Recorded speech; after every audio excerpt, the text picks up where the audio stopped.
Welcome to Frequencies of Praise podcast. My name is Dayana Abinanti, your host, and Frequencies of Praise is a podcast for worship leaders, kingdom creatives, and believers where we are exploring deep conversations about the deep wells from which worship, and I believe all frequencies of praise flow from, beyond just what we think about praise and worship from a Sunday morning set list. And we hope in this podcast to be able to equip and inspire our listeners to be able to lead lives of worship, yes, on stage, but really in every facet of their daily lives, rooted and grounded in communion with the heart of the Father. And listen, I believe God is raising up right now a generation of musicians and kingdom warriors that are bringing heaven's sound to the earth.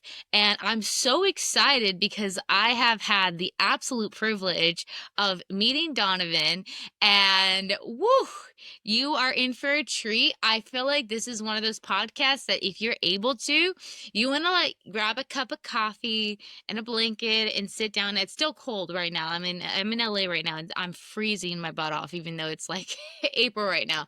So I know that's not relevant for everybody else, but if it's still a little chilly where you're at, grab a cup of coffee, sit down. This is going to be one where you just want to sit down and your soul will be encouraged and fed and inspired. Your faith will be inspired.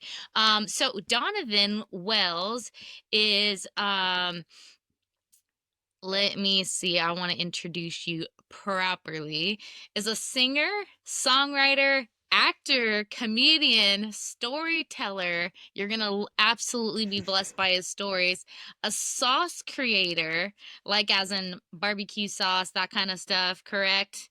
Yep. And a man with many hats, including the one you're wearing right now. Oh yeah. And And look, I've got another one to change here in a little bit. So anyways, so happy to have you. Did I miss anything else? You're obviously you have an organization called Donovan Wells Music, as well as Redstone Ranch and all that good stuff. But can you expound on that a little bit more? Tell everybody about yourself. uh first I gotta ask, how cold is it there? I'm I would say it's in like the 60s, but there's so much I'm right by the ocean, so there's just like all of this mist and fog, okay. so it's Yeah. like clinging to your skin, so it just feels cold. Oh wow. I'm used. I look. We're in South Carolina, so it's been like 70 and 80 here, and so when we're used to seeing California and everybody in bathing suits and Yeah, warm. yeah. No, When you say it's cold there, I'm like, really? it's not the Fahrenheit, it's the particular kind of weather that comes with Mm-hmm. it, where that Yeah, ocean breeze, that extra kind of humidity in the air, but it's I not know what like you the mean. Texas humidity. It just clings to your skin and it gets really cold. Yeah, It's just, it might just be me. So anyways, but yeah, so man with many hats. I'm Tell us a little. also a husband, dad, and grandfather.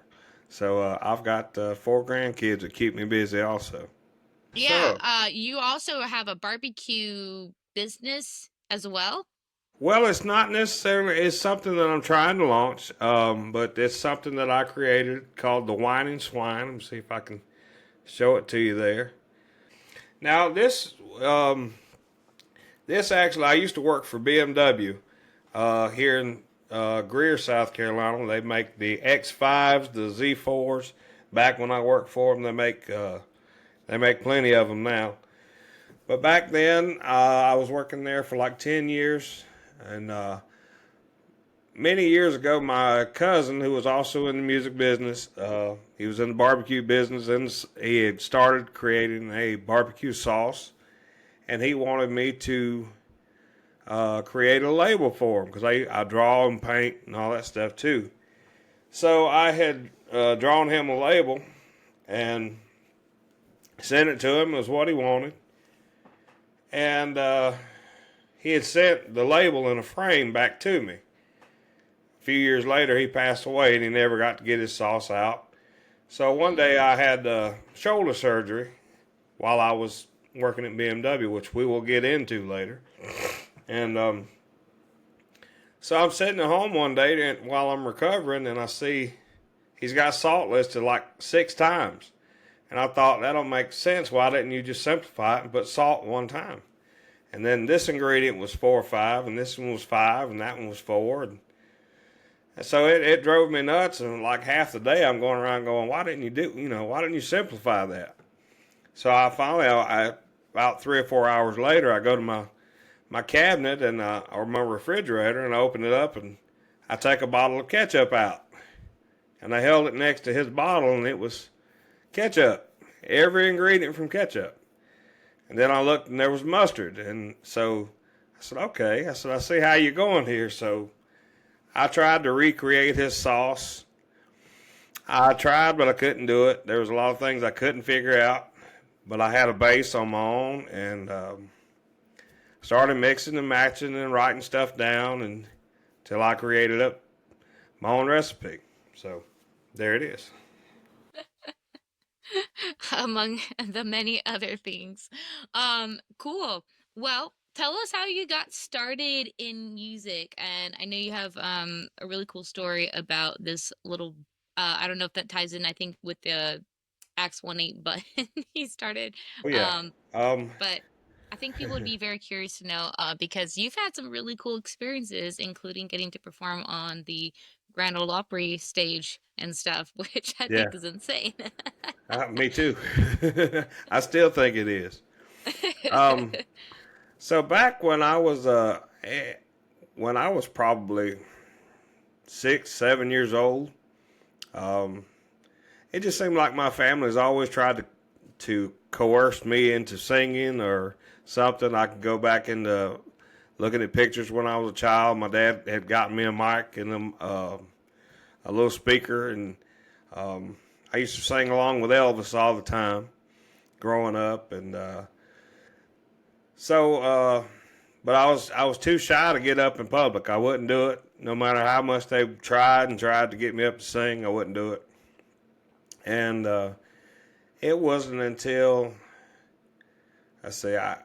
probably high school, I got into the long hair rock era, and I thought I was going to be the next Ozzy, and we were into all that kind of stuff, and we were putting together a somewhat garage band, I guess you could say, but we were horrible, and we did nothing but we didn't even get started good, and I had went to them, and I think this was about the same time Striper come out.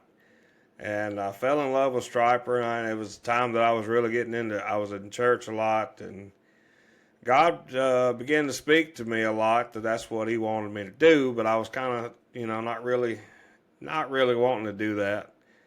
And so my mom and I had went to a Christian supply store, and back then, everybody was wearing buttons and pins all over our coats and jackets and stuff. And so I found this little pin that had a cross with a music symbol on it. And I just seen that. And I said, hey, will you buy that for me? So she got that for me, like $1.50. So when I got it home and went to put it on my jacket, I realized there was a verse under it. And it said, Acts 1:8, be my witness. And it was like God brain thumped me and said, that's what I want you to do. Be my witness through music. Tell them about the cross. Tell them, about me. And so I went back to school, and I told all the guys, hey, why don't we do something positive? Let's do a Christian rock band. And so I got called every name you could think of. They laughed at me. They Bible thumper, Mr. Religious, and I think that was the one they called me the most. Here comes Mr. Religious, and so it kind of went over like a rock in a pond. And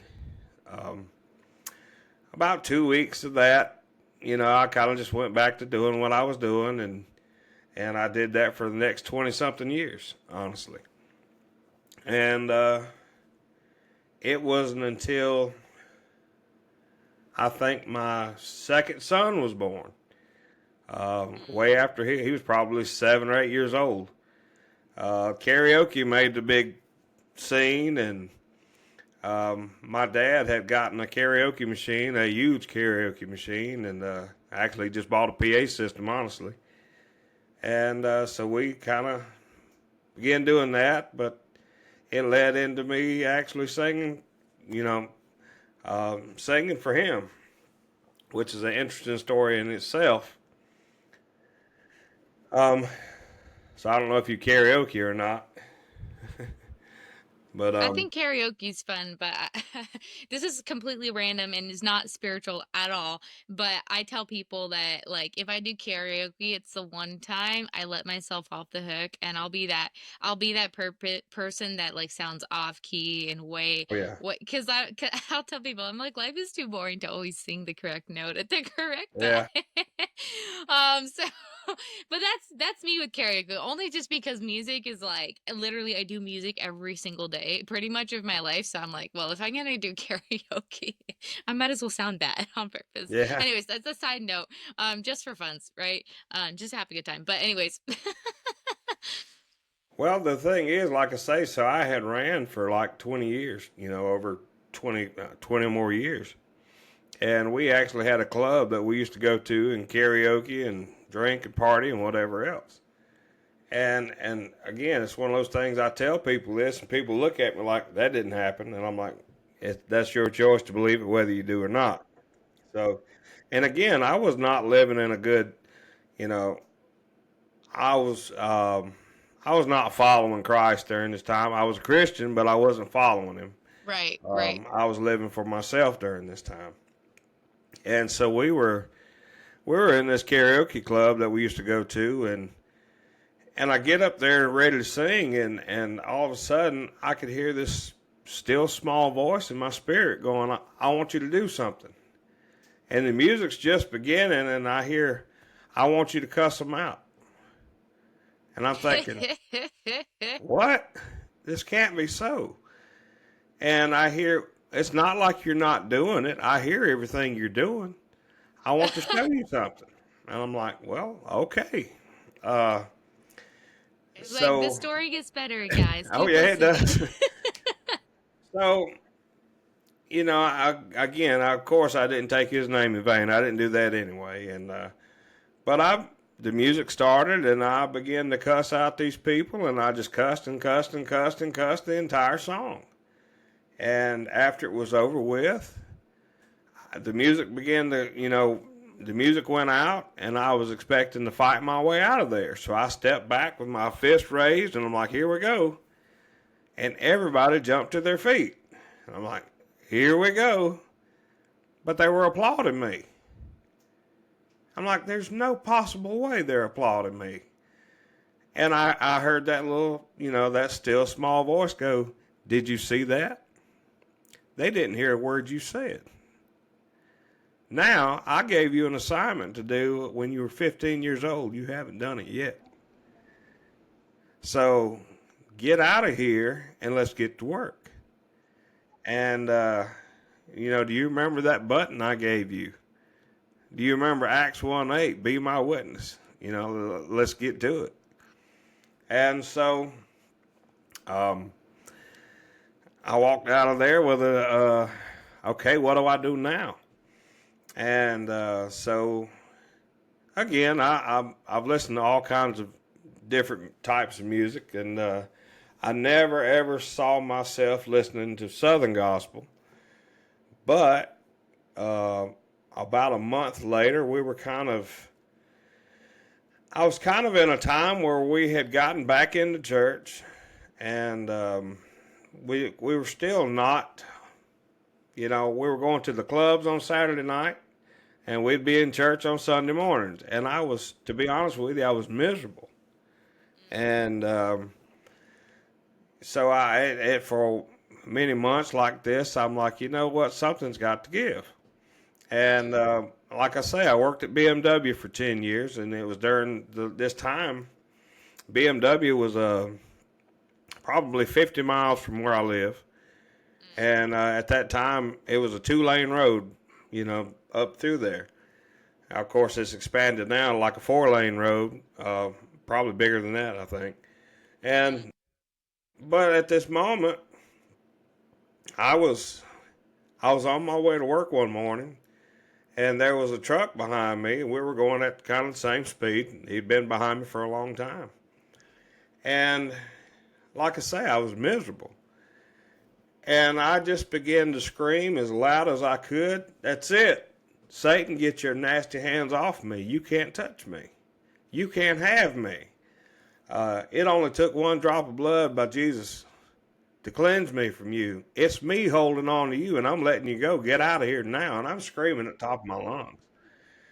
And it felt like hot oil hit my head and went down to my feet. I felt peace come down me, and it was unmistakable. Wow. And at that same moment that that happened to me, the truck that had been behind me for all this time went berserk. And he starts going all over the road. He goes off this way and he goes off this way, and he's back and forth. And he went down like a little embankment there, and he come back up, and he just shot past me. And I thought, wow, when Jesus rebuked the demons, they fled into the herd of swine and ran violently down the cliff. And I'm thinking, man, what just let go of me jumped on him or whoever was Oh, behind me. And I'm like, geez. man. So for the next couple of months, I didn't know what to do with myself. I was like, Mm, I'm still young. I want to go out. I want to hear music. I still love music, but God, what do? I don't want to go to clubs anymore. I don't want to do that kind of stuff. mm-hmm. And so all of a sudden, we have this guy show up at our church, and he says, "Hey, I want to invite you to this place called the Harmony House." And he says it's a place over here in a little town near us, just across the river and through the woods there, if you will. And he said it's right here in Clinton, South Carolina. And so we have hamburgers, hot dogs, smoothies, and we have good music on Friday nights. Come out and join us. So a bunch of us said, all right, let's go. So on Friday nights, we'd all load up and we'd all meet up over there. It was okay. And it had a lot of Southern gospel groups. And again, it was not really what I liked at the time. But within probably the fifth time there was a group called Eternal Vision. And so we go in and we hear this group, Eternal Vision, had a blast. Um, we laughed, we cried, we praised God, and it was Come just on. awesome. And Awesome. so it got to the point after we left that I said, "Wow, that's what I want to do." I want to. So I began to pursue Southern gospel, and became good friends with Eternal Vision. As a matter of fact, the first CD we ever recorded, my wife and I and our youngest son, we had a little group called Dwells Within, and so he actually recorded our first CD for us, and so I thought we would go into the Southern gospel world, but that's not where I was supposed to be. And so we did Southern gospel. Um, I did make another CD, and it was a great CD, but I didn't feel right in it. I'm if you can't tell by now, I'm as country as cornbread. So I think you can. Actually, I forgot to tell you, introduce you. Where are you from? Where Oh are you yeah, staying right I now? am from Union, South Carolina.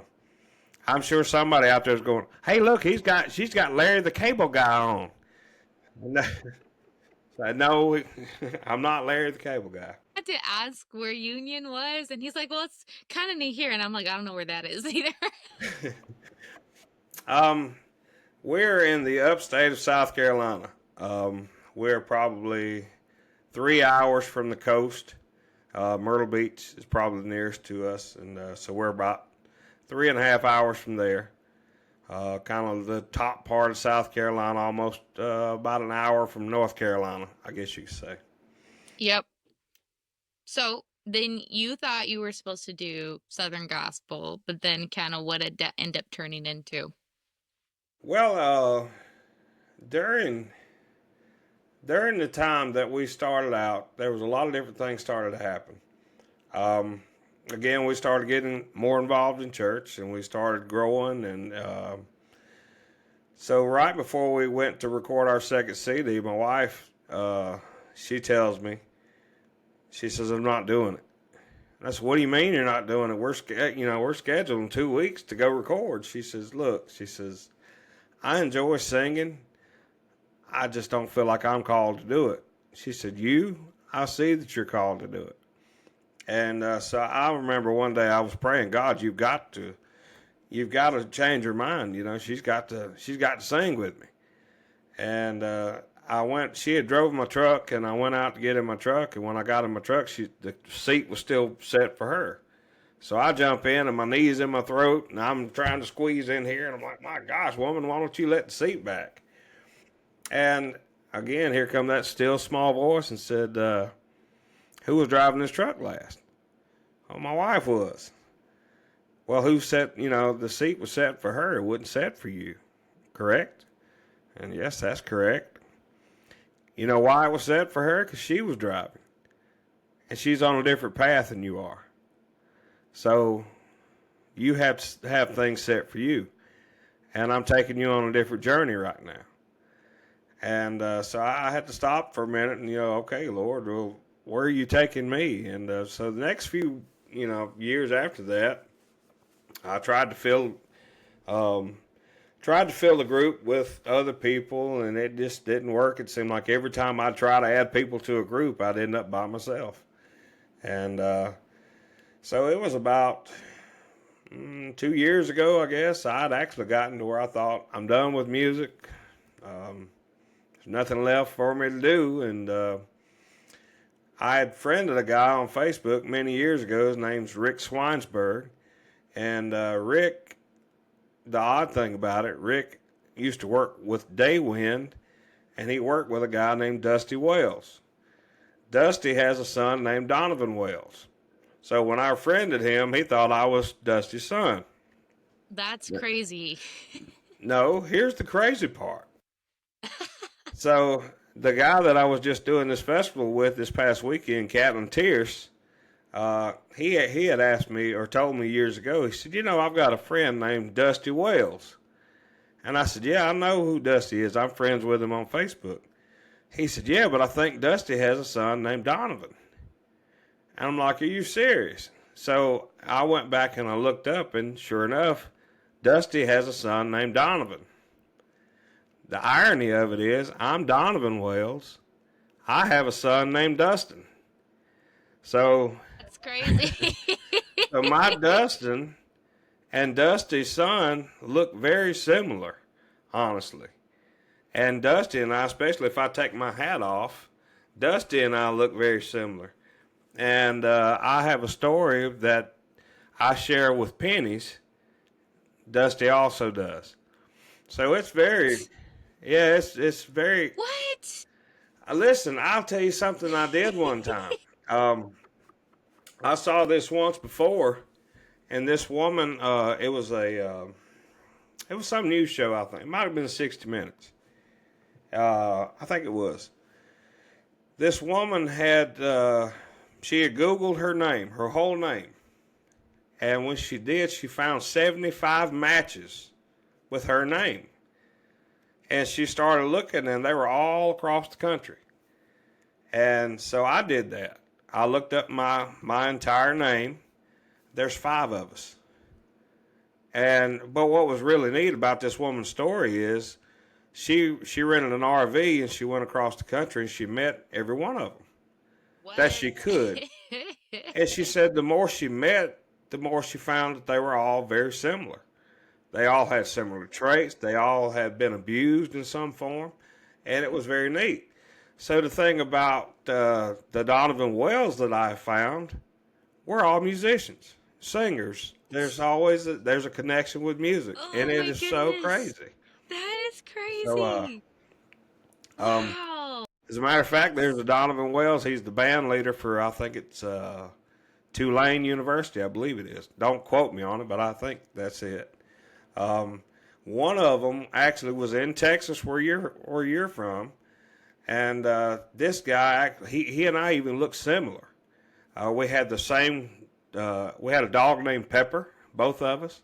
We both had red guitars, and it was nuts. You're like, I'm meeting my doppelganger right Yeah, I mean now. it's really crazy. So That's and you've insane. got a very unique name too, so, like I do. So I didn't think there was going to be any Donavan Wells anywhere, but there's plenty of them.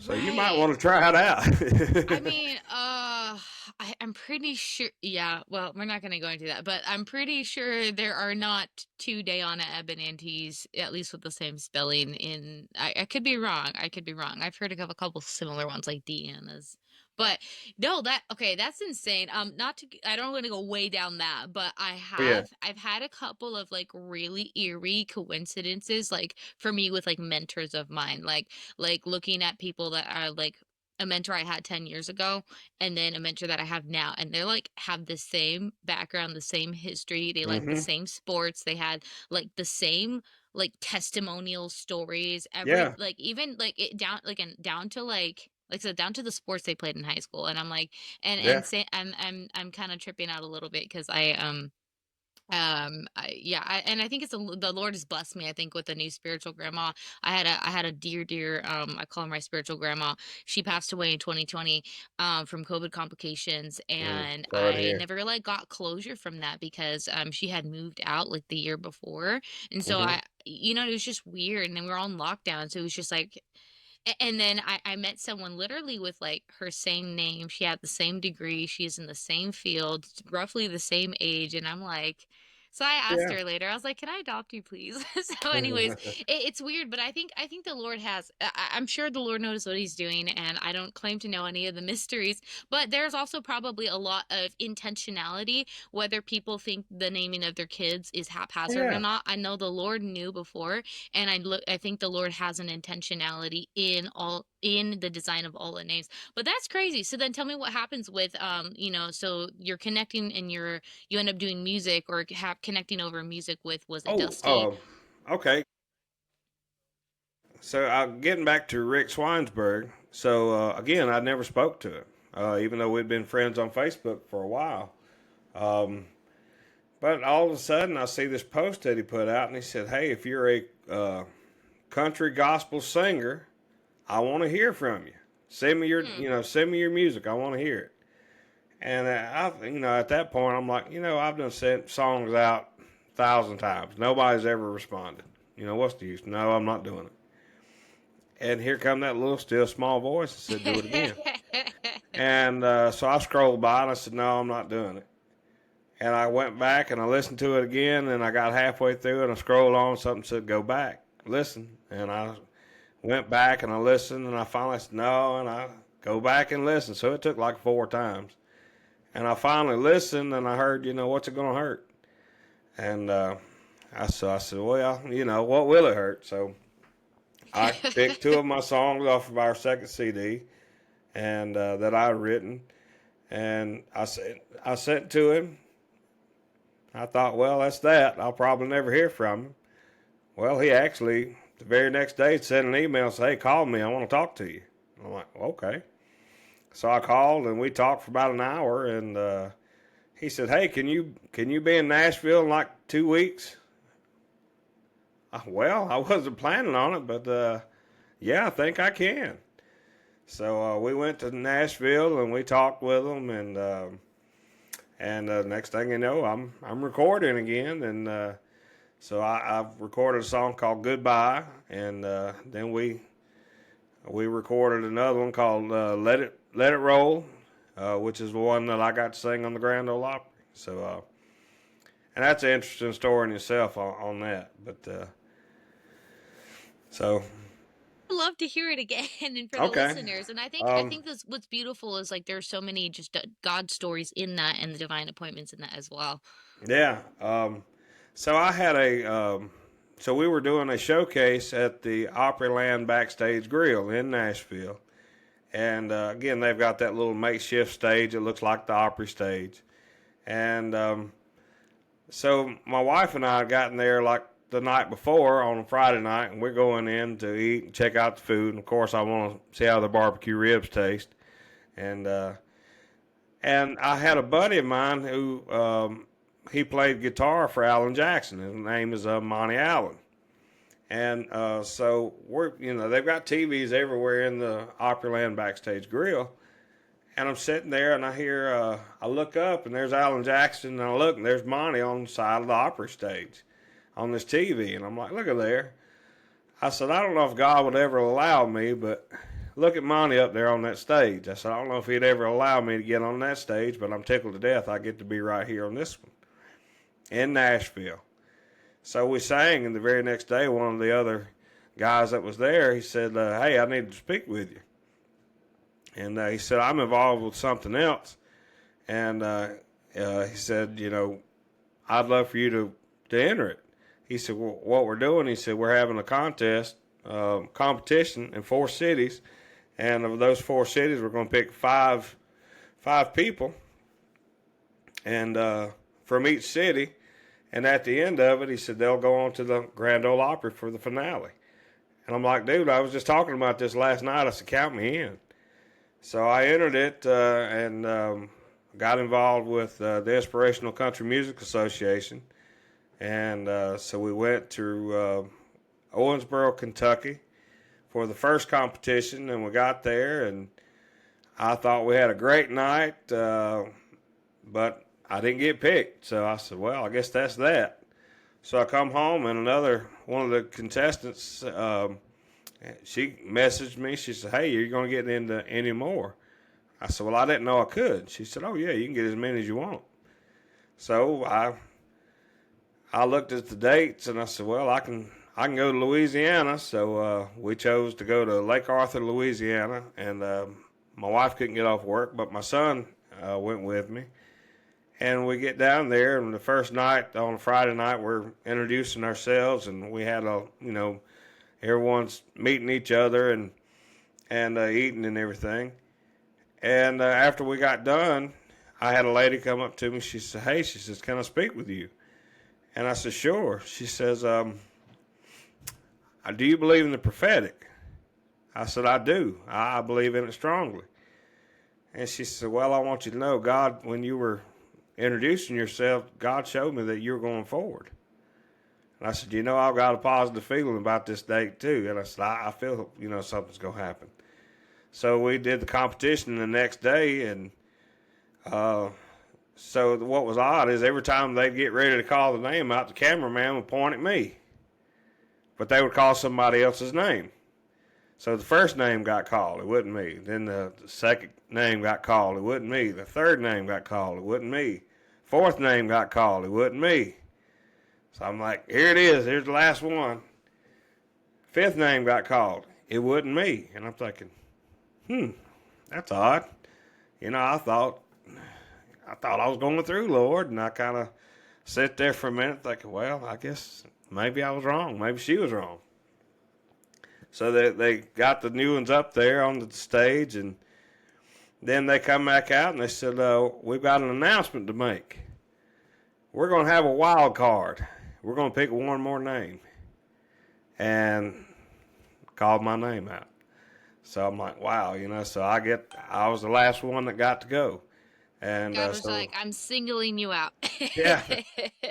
So we ended up going to the Grand Ole Opry a year ago in May. So in May 29th. But we had our final competition at the Troubadour Theater. And here's where it gets funny. I'm at the Grand Ole Opry, the place that you want to go to showcase yourself. You don't want to make any mistakes. And so on Tuesday, some things got, Joe Nichols' band was our backup. Half of the guys from Joe Nichols' band was our part of the band that was backing us up. And their bus didn't get to come in on time. So it kind of threw some scheduling out of whack, and so instead of rehearsing on Monday, we ended up having to move it to Tuesday morning, and then we had the competition that night. And when I got there that night to do the competition, I'm all into it because the song I'm doing, Let It Roll, is kind of like a second version of The Devil Went Down to Georgia from Charlie Daniels. And So there's a part in the song where it says, the young man told the devil, the devil goes to the young man and says, come follow me, son, and I'll put your name in lights. I'm all into it. And I go over to the steel guitar player and banjo picker, Conway Turley, and I looked at him and I said, come follow me, son, and I'll put your name in lights. Well, he remained seated. He didn't know what I was doing. And so it went great. So when we get to the Grand Ole Opry, it's just kind of an extra thing for us to do to sing at the Opry. And I'm all into it. I'm at the Opry, I'm excited. I'm full. And so I'm all into it. And I'm going, come follow me, son. And I turn around and I said, I'll put your name in lights. And when I turn around, Conway is right here in my face. And I go blank.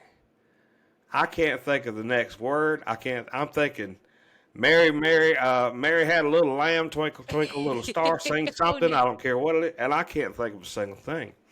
And I'm thinking, oh my gosh, this can't be happening. So I realized where we were in the song, and I began to sing the chorus like 4 times. If you knew it, if you knew I messed up, you knew I messed up. If you didn't, you thought, man, he's killing it up there. So it was really neat, But again, the main thing of it was the God thing, because I sat there and said, look at my buddy up there on that stage. I don't know if God will ever allow me. And it was like God saying, watch this, So, and I did get up there, and I hope to get back up there again. So who knows? That's so rad. That's so cool. Well, I would love for like if you would share a little bit about, okay, so you're you had a call as a young person right around the time where I received a call to music at 16. And you know, obviously the devil tried to get to you, but God uses He everything still and he does. turns it. Oh, well, yeah. But I meant like you were all for it, and then it only took, some people making fun of you to to go Yeah. back down and hide and stuff. But obviously, thank God God takes all of that and he turns it around for good. So, what are you doing now with music, especially because you got that call and commission, Acts 1:8, Be My Witness? And how does that pair with music? And tell us a little bit more about that with you and what you're doing. And Well, also because you said you originally were doing like gospel music and stuff, but now you're doing more country music, and you yeah, said that it's not really something you imagine doing as like as a Christian, as a believer in God necessarily. yeah. Well, I want to go back to remember. I said that I worked for BMW, the car manufacturer. So when I was 15, we got the button that had Acts 1:8, Be My Witness on it. So all it said was Be My Witness. It didn't have the whole verse. So for 10 years, here I am living my life the way I wanted to live. Was making good money, was doing great. And I'm working at the car manufacturer, BMW. So probably the last 2 years of working there, we'd gotten into church and I let God kind of really take a hold of me. And I said, God, whatever you want to do, do it. And so we began to, try the Southern Gospel thing, and we'd go to the National Quartet Convention, and there's just many different things that we were doing. But I just didn't feel there was a lot happen in this time. So probably we had met Eternal Vision, we had recorded, and I'm thinking, all right, God, I'm ready to step out. I'm ready to go to the next level. But you know what I need? I need to, of course, I'm going to need finance to do this. And so at this time, BMW offered us a buyout. So I'm like, wow, this is neat. So I accepted the buyout to leave BMW. And then I realized all these years that I'd been working there, BMW, Be My Witness. It was right there on my shirt. It was there where I worked, Be My Just Witness, like all the this time. button. That's crazy. And so I'm like, wow. So again, when I left BMW to pursue this, I was thinking it was going to be an easy task, and it became one of the hardest things ever. We had so much stuff to happen. We ended up BMW didn't really do the deal like I thought they were going to do it. And so a lot of stuff didn't happen the way I thought it was going to happen. And the money wasn't quite like I was expecting. And it got really tough. This was in 2009, back before jobs wasn't really that great at that time. It was kind of hard to find another good paying job that even though I just left and to keep up with singing. And so we went through a very hard time after that. I do want to get back to before I left BMW. There is something I want to share with you, not related musically, if that's okay. Yeah, go for it. Like I say, in 2007, we had a lady that come to our church, and she had been on a mission trip, and she had went to, and again, it's another Acts 1:8 kind of deal. So they went to Venezuela, and they had come back and was telling about their trip. So when it was over with, their presentation, she come to me. She said, "I think you need to go on the next one." And I'm like, "I don't think so." And so I don't think I'm a missionary. I'm just a country boy from Union, South Carolina. And she says, "But I think you need to go on the next one." And I'm like, "I don't." And she said, "Well, I think you need to pray about it." And I said, "Well, if God wants me to go, he'll tell me, but I don't think I'm the one." So during this time, I'd worked for BMW for like 7 years. And my first 3 months there, I had a shoulder injury that I didn't really tell anybody because they was still in my probation period, and I didn't want to lose my job or nothing like that. And but it kept getting worse, and it kept getting worse, and it kept getting worse. And I'd been to the doctor, and they give me ibuprofen, and that was it. So I went to this one doctor, and he used to be the team physician for the Denver Broncos, actually. And so he looked at my shoulder and he said, "Here's what happened." So I was working on a hatch, and when I went to tighten it down, the wrench that I was using broke, and I kind of went forward. And he said, "When you did that," he said, "you've got what's called the labrum, and it's like the cushion that goes around the ball of your shoulder." And he said, "You tore half of it off." And he said, "Because you've got such a big muscle mass, it's kind of helped, hold your shoulder in place." He said, "Basically for 8 years, you've been dislocated for all this time." That's crazy. And he said, "You've had a cyst to kind of grow in its place." He said, you can continue. It's not going to hurt you." He said, "But you're going to feel that little, that pain in it." And he said, "But it's all up to you if you want to get it fixed." I said, "Well, it's been 8 years. Let's get it fixed." So we set the date to have my shoulder repaired, and I had I don't know if it was an out of body or a near death experience, however you want to call it, but when they started to do my surgery, I saw blue like the sky, almost kind of like, probably lighter than my shirt, but it was everywhere. And I felt peace and love and joy like I'd never felt in my life. And the only way I can describe it is if you jump into a swimming pool, when the water just, engulfs you. That's how the love felt. It just felt like it surrounded me. And so I look and I could see myself, and I'm walking and I'm knocking on this door. And there's like thousands of doors in this blue. And I would knock on this door, and I would knock on this door and this door. And each door that I would come to, if it would open up, I would share the gospel with them. If it didn't, then I'd walk on to the next door. And I went from this door to this door to this door to this door. And so I ended up, I heard the most beautiful voice I'd ever heard say, "Donovan, wake up." And it sounded like running water and a clap of thunder all at one time. And I turned, and I couldn't see him, but I could see myself going, "My mission's not done." And I heard, "Donovan, wake up." And at that moment, it felt like I fell through the sky. And I opened up my eyes and I began screaming, put me back, my mission's not done. And I had a nurse come running to me. She said, what are you doing? What are you, calm down. You just had shoulder surgery.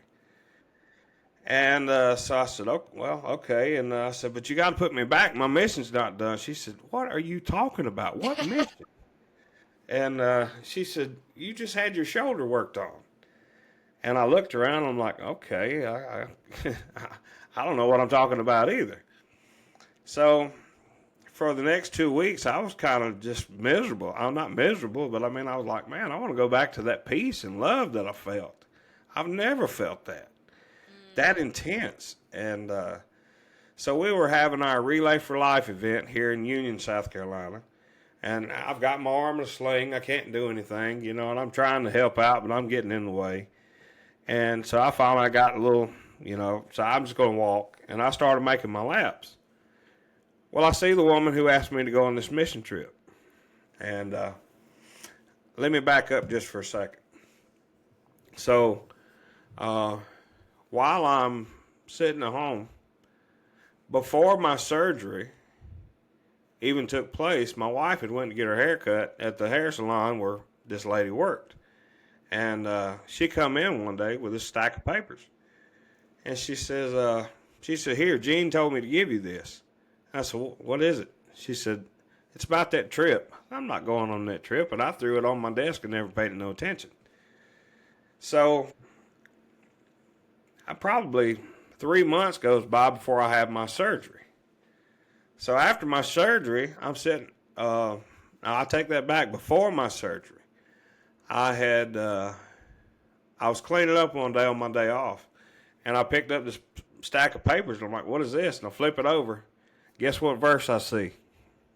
Acts 1:8. And the Holy Ghost will come upon you, and you will be my witness to all Samaria, all Judea and Jerusalem, and to the uttermost parts of the earth. So I sat down. I thought, okay, God, what do you want me to do here? So I prayed about it. And I said, God, if you want this to happen, then I'm going to go in tomorrow and I'm going to put in for vacation for these dates. And when I got there, they said, well, we can't let you have it. We've already got 2 people off. I said, well, that's it. And prayer's answered. And that's when I ended up going to the doctor about my surgery. So I ended up being off during this time. Mm-hmm. So now I'm going to fast forward to 2 weeks after my surgery. So we're at the Relay for Life, and I'm walking around, and I see the lady who had asked me. And I hear that little still small voice, go ask her.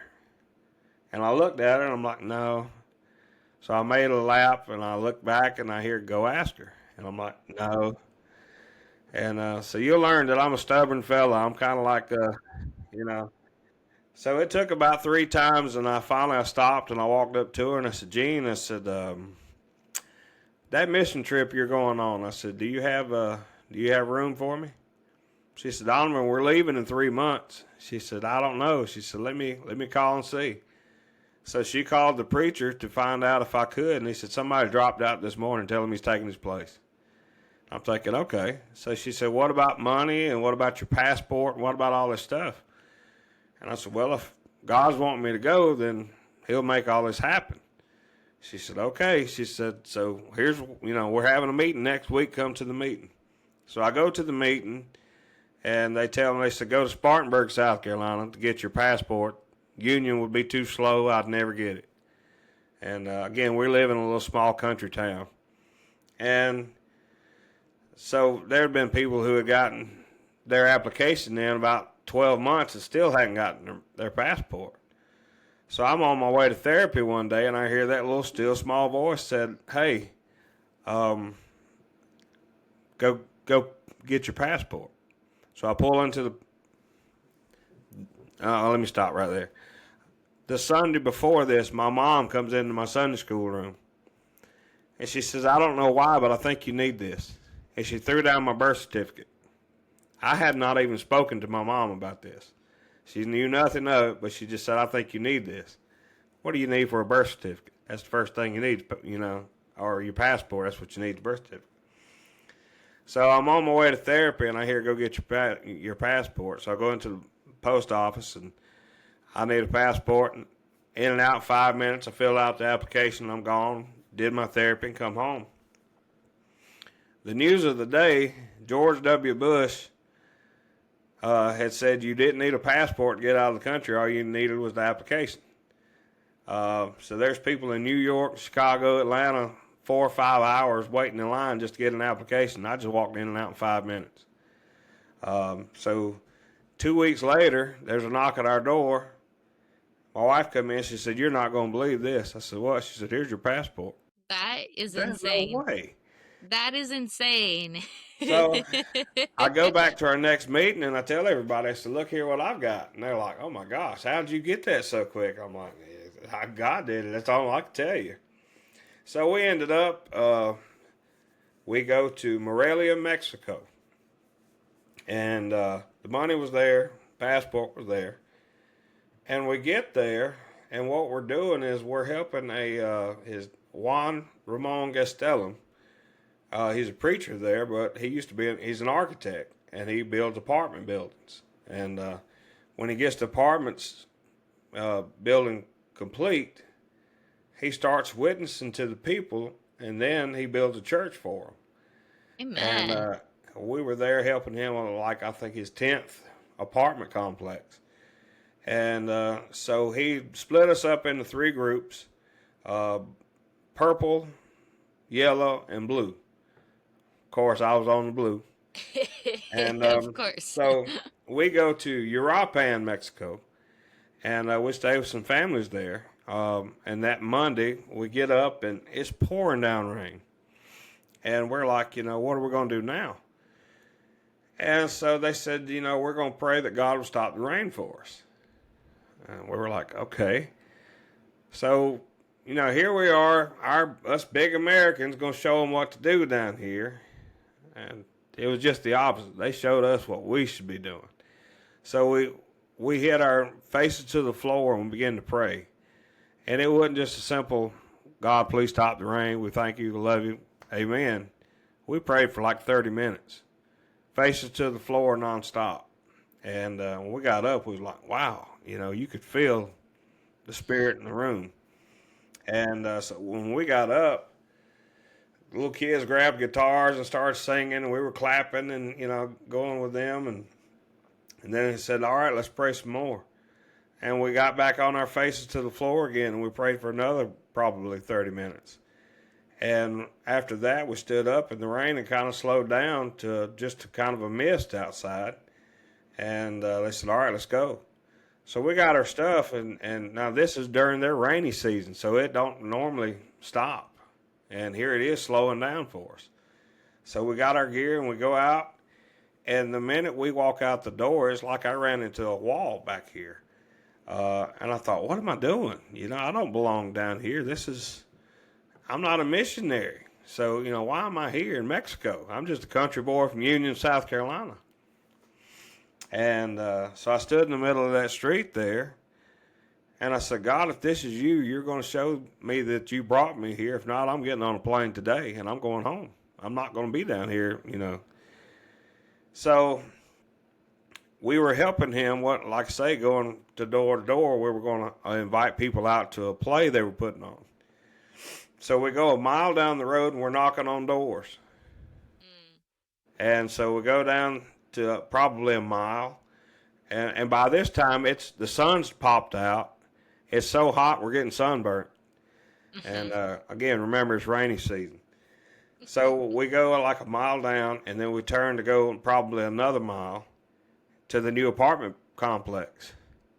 Guess what color that apartment complex was? It was every bit of sky blue that you could see, trimmed in white, and there we were knocking on doors.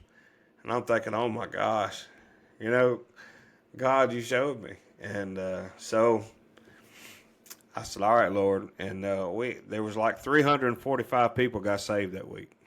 Praise God. Woo. But after it was all over with, I'm like, "God, why did you bring me here? What was the real purpose behind this?" And he said, "I brought you to a land that they couldn't even understand what you were saying. You couldn't understand what they were saying. but you both understood me. It was Mm, me I wanted you to see.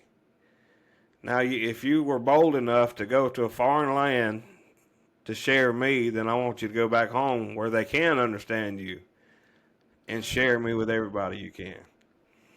And so here I am now trying to do what I can, and and that's part of the singing. But this is more. This is what I want to do more than anything: share my testimony. The singing is just a part of it. right, right. It's often it's a thing, the vehicle that God gives us lots of different vehicles. The calling is to be his witness, but then he gives you different vehicles to bring people in. Usually, yeah, when it comes to just sharing the love of God and sharing the gospel with people, it's always easier. And I believe that the Lord intended it this way, when people walk through the open door rather than you just kind of bum rushing. Bum Yeah, rushing people.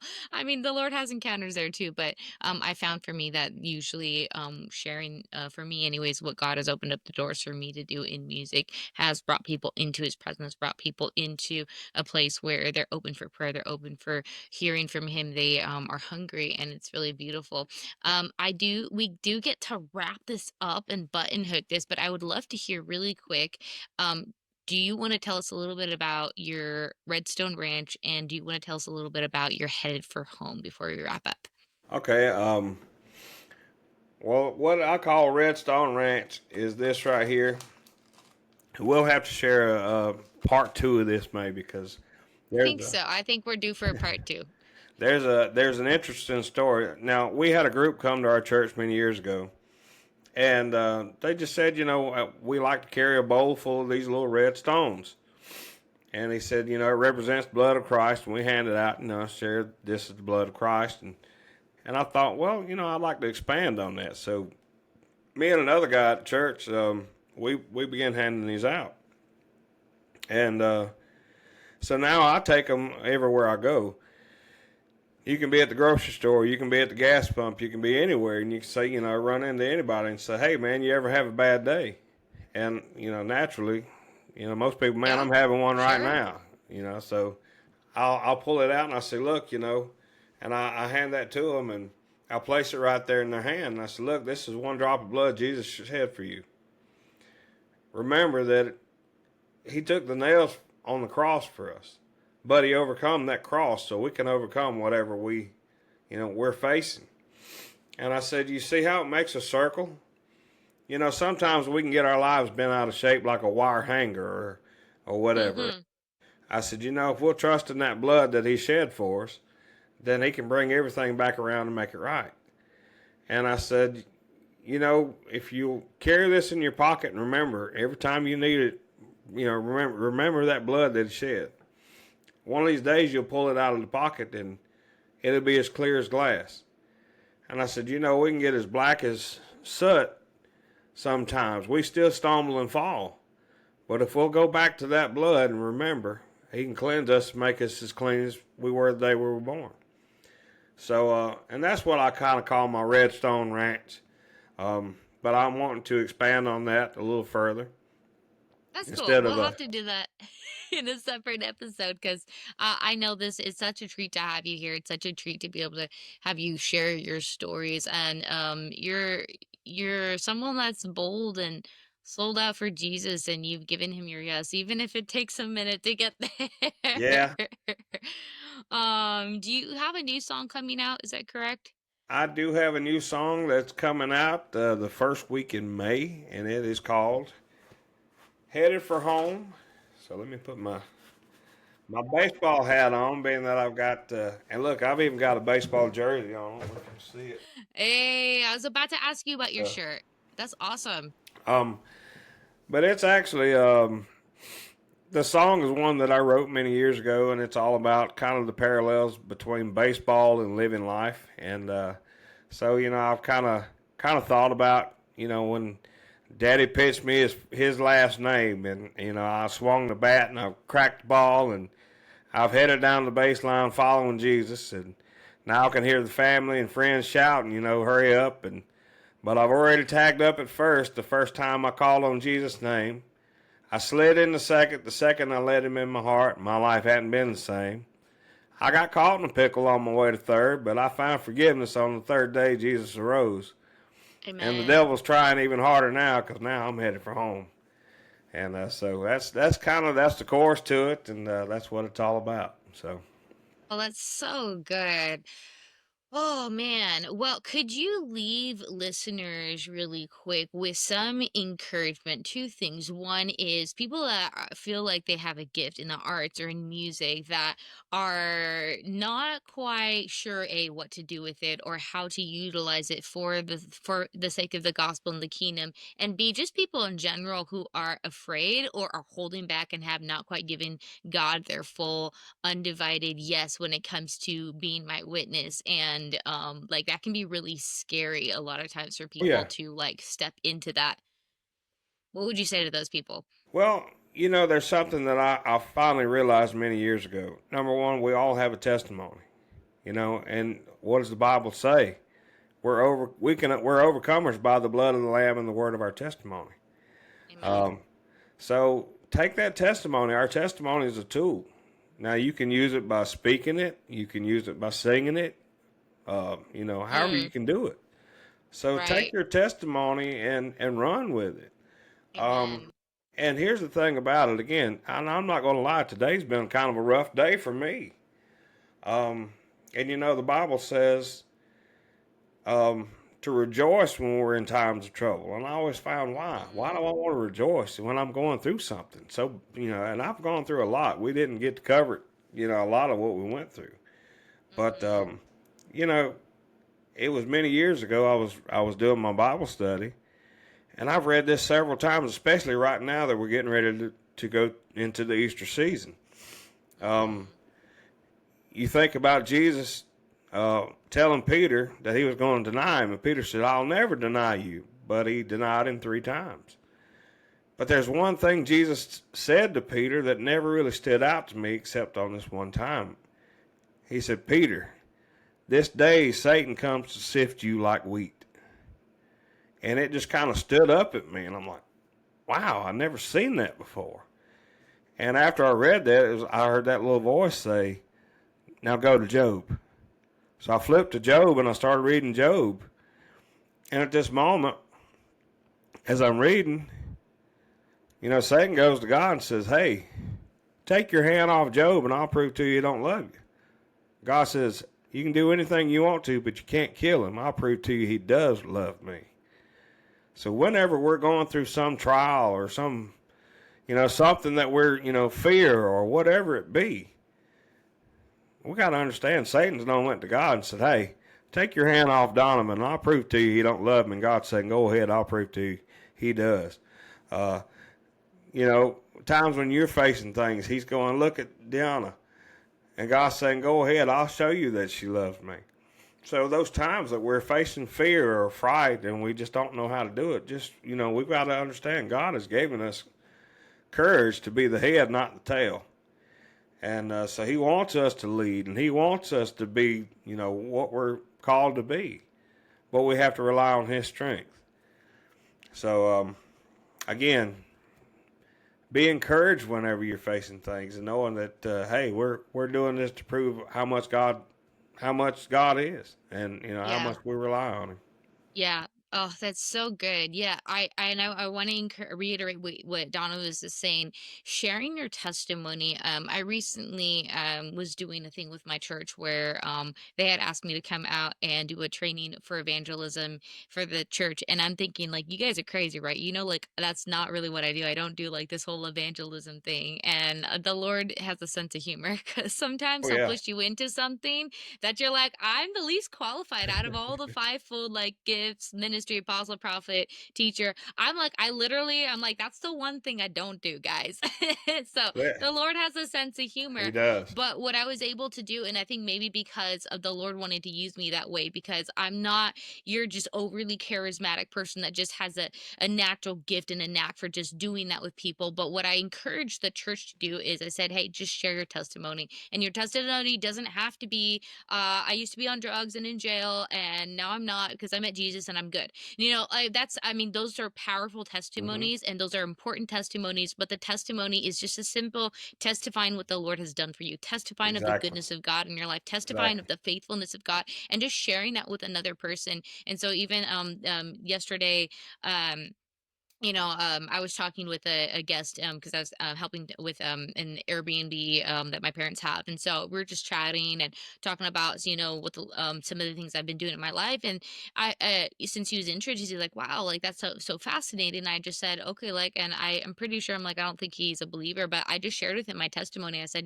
all credit and all glory goes to God, because if it wasn't for him, I wouldn't be doing this. If it wasn't for him, I probably wouldn't be alive today. If it wasn't for him, like my Oh family yeah. would, but like I have siblings. I'm like, I'm pretty sure they wouldn't be alive. So like I just was very straight with him and very honest. And it wasn't like, oh, I had to be like, do you know the Lord Jesus as your savior and get all weird and stuff Yeah. like that. I just shared my testimony with him. And sometimes that's an open door to ask them to invite Jesus into their heart. And sometimes that's just the right door, because people won't typically remember information you give them, but they will remember the stories that you share with them. Like if you preach to Yeah. them about hermeneutics and about theology and about original sin and about this, no one's going to remember that, but they will remember the story that you shared with them, because that we remember stories.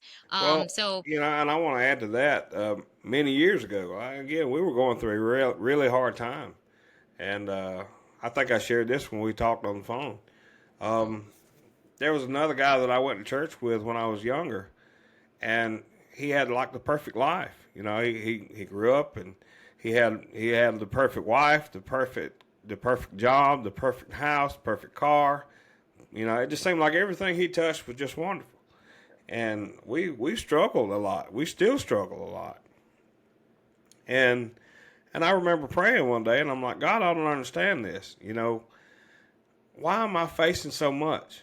Why? I stepped out to serve you. Why am I, facing all this stuff all the time? And again, he said, what did you ask of me? And what did I ask of you? Did I not say to be my witness? If I put him on a stage and said, give your testimony, doesn't mean, if he got up and gave his life has been great. Doesn't mean that I don't love him any less. But I asked you to be my witness. So if I put you on a stage and I said, share your testimony, who do you think these people are going to listen to? ooh, Are they going to listen to him who's had a great life? Or are they going to listen to you who's walked through the same paths that they're on? I yeah, called you to be a witness, so you had to come go through on. these things. Yeah, he says, consider it joy when you walk through trials. Well, we get to wrap this up, and this has been so cool. This has been so encouraging. I hope people really find some encouragement today. I want to thank people for listening. I want to thank you, Donovan, for being here and just gracing us with your presence. It's such an honor to know you. And like I said, my faith has been encouraged and inspired by you. And I pray that the Lord would continue to bless you and put his hand on what you're doing and continue to just shine and get all the glory for everything that he's putting Absolutely. you in, and just put his hand on this next song. And yeah, again, just get all the glory that is due his name from everything that he's doing and doing through your life. So yeah, I hope you guys have a wonderful week, and we'll see you in the next episode. All right.